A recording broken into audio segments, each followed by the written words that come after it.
गुरु प्यारी साध संगत जी, धन कृपाल जी।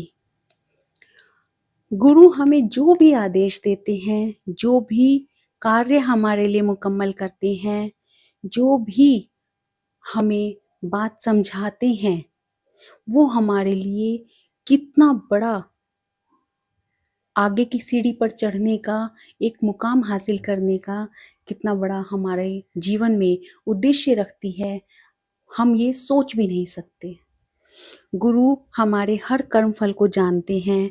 वो जानते हैं कि अगर हम कोई भी कार्य करेंगे तो उससे हमें क्या परिणाम मिलेगा, उसी के अनुसार वो हमें आदेश देते हैं।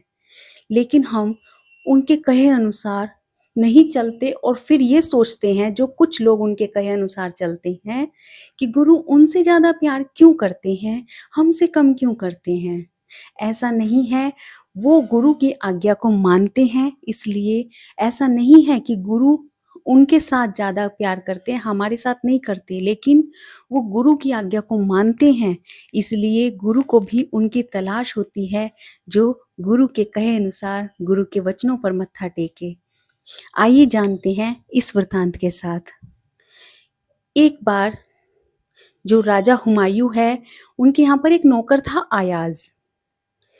तो वो उनसे बहुत ज़्यादा प्यार किया करते थे। अयाज की हर बात को हुमायूं मान लिया करते थे। कुछ दिनों तक ये सिलसिला चलता रहा, तो एक समय ऐसा आया कि उनके सारे वजीर जो थे, उनको इस बात पर गुस्सा आने लगा। अंदर ही अंदर वो हुमायूं से ये बात करने के लिए सोचने लगे कि ऐसा क्यों है, और अयाज से कहीं ना कहीं उनके अंदर में जलन पैदा होने लगी, एक नफरत सी बन गई। इस पर उन सारे वजीरों ने आपस में मिलकर बातचीत की और जाकर हुमायूं से मिले।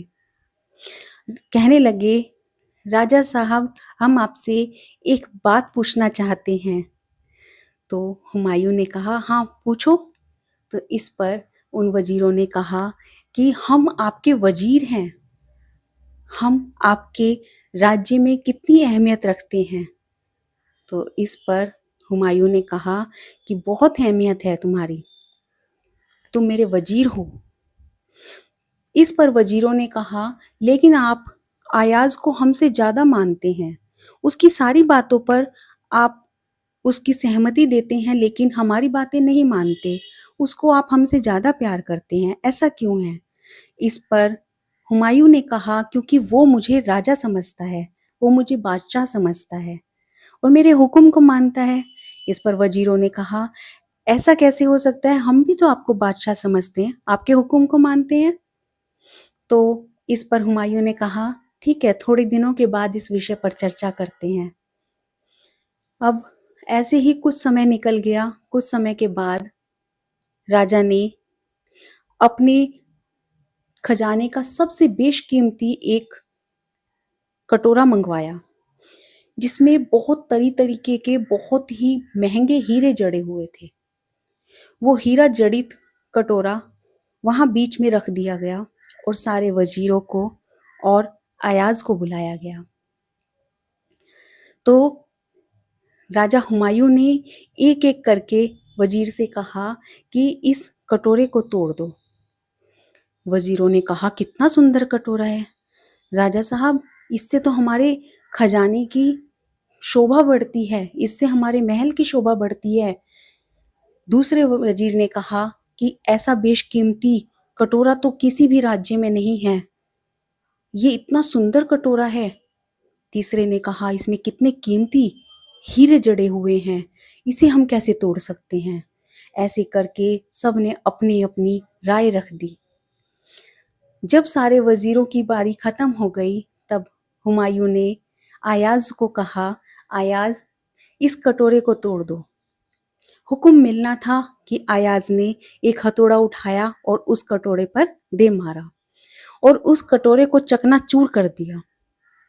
अब हुमायूं ने कहा कि अयाज, तुम जानते हो ये कितना बेशकीमती है, तुमने मेरा एक बेशकीमती कटोरा तोड़ दिया, इतने महंगे महंगे हीरे जवाहरात थे उसके अंदर। इस पर अयाज ने कहा कि ये मुझे नहीं पता ये कितना बेशकीमती है, होगा ये बेशकीमती, पर मेरे लिए तो आपका हुक्म सबसे पहले आता है। आपका हुक्म बेशकीमती है। अगर आपने हुक्म दिया है तो मुझे नहीं पता कि क्या चीज़ अच्छी है और क्या बुरी है, मुझे वही कार्य करना है। तो अब सारे वज़ीर को ये बात समझ आ गई। इसी प्रकार हम लोग करते हैं। हम भी, गुरु हमें आदेश देता है, पर जो हमारा मन कहता है हम करते वही हैं। हम गुरु से सलाह लेने ज़रूर जाते हैं, उनसे बात करने ज़रूर जाते हैं। उनको अपने बच्चों की फ़ोटो दिखाएँगे कि हमारे बच्चे की शादी हो जाए। गुरु ने मना कर दिया पर करनी शादी वही है। हम उनको अपने छोटे-छोटे बच्चों के नाम रखने के लिए बोलेंगे, गुरु ने नाम रख दिया, किंतु हमें पसंद नहीं आया, हमें वही नाम रखना है जो हमें पसंद आएगा। गुरु ने हमें कोई ऑपरेशन कराने के लिए बोला, हम कहेंगे नहीं ये बिना ऑपरेशन से भी ठीक हो सकता है। अगर हमारी बीमारी में गुरु ने कहा कि इसका ऑपरेशन मत कराना, तो हम कहेंगे कि नहीं ऐसा कैसे हो सकता है, डॉक्टर ने कहा है ऑपरेशन कराने के लिए, हम कैसे मान जाएं, और हम उसका ऑपरेशन करा लेते हैं। कुल मिलाकर हम अपने मन के कहे अनुसार चलते हैं। गुरु से हम सलाह जरूर लेते हैं, उनसे हम बात को पूछते जरूर हैं, पर उनका आदेश मानते नहीं हैं, जिसकी वजह से जब हमें बाद में परेशानी होती है फिर भागे भागे गुरु के पास जाते हैं। इसलिए हमें गुरु की बात को सिर्फ सुनना ही नहीं, मानना भी चाहिए। कुछ ही लोग हैं जो गुरु की बातों पर मत्था टेकते हैं। कुछ ही लोग हैं जो गुरु की बातों को, उनके हुक्म को पहले रखते हैं, अपनी इच्छा को बाद में रखते हैं। और वही लोग गुरु को सबसे प्रिय होते हैं, वही उस सचखंड में जाने के अधिकारी बन जाते हैं। गुरु उन पर ज़्यादा ध्यान देता है। गुरु उन पर तवज्जो करके उनकी रूह को ऊपर समेटने की कोशिश करता है, क्योंकि जिसने गुरु का हुक्म मानना शुरू कर दिया, इसका मतलब उसने अपनी आत्मा को जागृत कर लिया। और हमारी आत्मा जब जागृत होगी तभी वो परमात्मा से मिलने के लायक बन गई। जब तक हम मन के कहे अनुसार मन में फंसे रहेंगे, मन के कहे अनुसार चलते रहेंगे, तब तक हम उस परमात्मा से मिलने के अधिकारी नहीं हैं। तब तक हम इस दुनिया में ही फंसे रहेंगे। चाह कर भी गुरु हमें इस मन के कहे अनुसार चलने से नहीं रोक सकता। चाह कर भी गुरु हमें उस सचखंड में नहीं पहुंचा सकता। वो तो हम सब पर दया मेहर करने के लिए आया है। एक हम ही हैं जो उसकी दया को नकार देते हैं।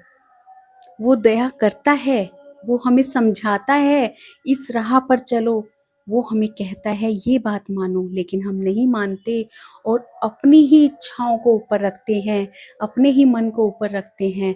फिर दोष गुरु को देते हैं कि हमारा ये कार्य नहीं हुआ, हमारा ये कार्य नहीं बना। अगर हमने गुरु का कहा माना ही नहीं तो हमारा कार्य बनेगा कैसे?